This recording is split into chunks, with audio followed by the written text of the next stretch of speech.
Assalamualaikum warahmatullahi wabarakatuh. Nama saya Rahmaisya Fitri dengan NIM 22023034 dari kelompok 2 mata kuliah Administrasi dan Supervisi Pendidikan akan memberikan penjelasan mengenai administrasi kurikulum. Dimulai dari yang pertama yaitu pengertian administrasi kurikulum.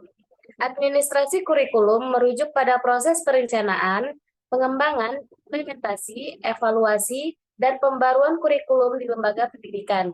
Ini mencakup pengelolaan sumber daya, alokasi waktu, dan strategi pembelajaran yang bertujuan maksimalkan hasil pendidikan. Selanjutnya kita memasuki pembahasan mengenai tujuan administrasi kurikulum. Yang pertama ada menetapkan tujuan yang jelas. Tujuan memberikan arah dan tujuan yang dapat diukur untuk meningkatkan kualitas pendidikan.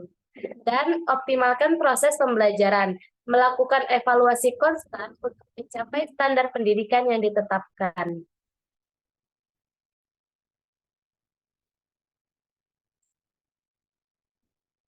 Selanjutnya kita akan membahas mengenai komponen-komponen administrasi kurikulum. Yang pertama ada perencanaan. Penyusunan kurikulum berbasis standar pendidikan dan kebutuhan siswa, dan pengembangan materi, pembentukan materi pelajaran yang relevan dan menarik bagi siswa.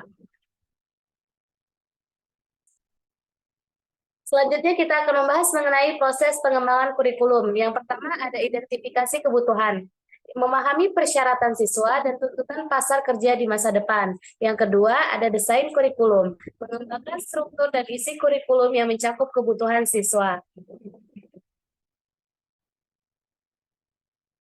Selanjutnya, peran dan tanggung jawab administrator kurikulum.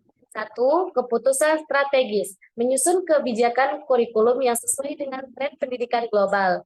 2. Pengelola sumber daya, mengalokasikan sumber daya untuk pendidikan yang efektif dan efisien.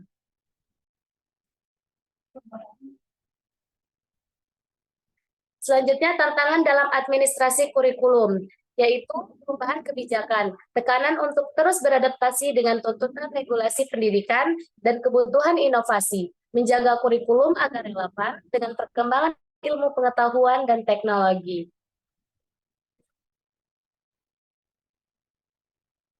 Selanjutnya ada evaluasi dan pembaruan kurikulum.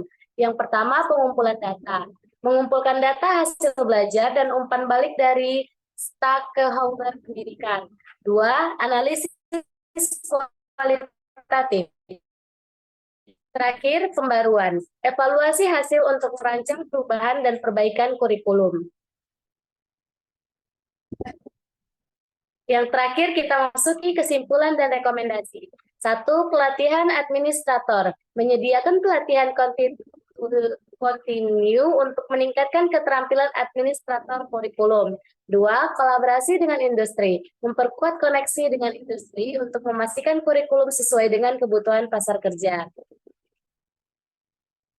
Demikian penjelasan dari saya, lebih kurang saya mohon maaf. Assalamualaikum warahmatullahi wabarakatuh.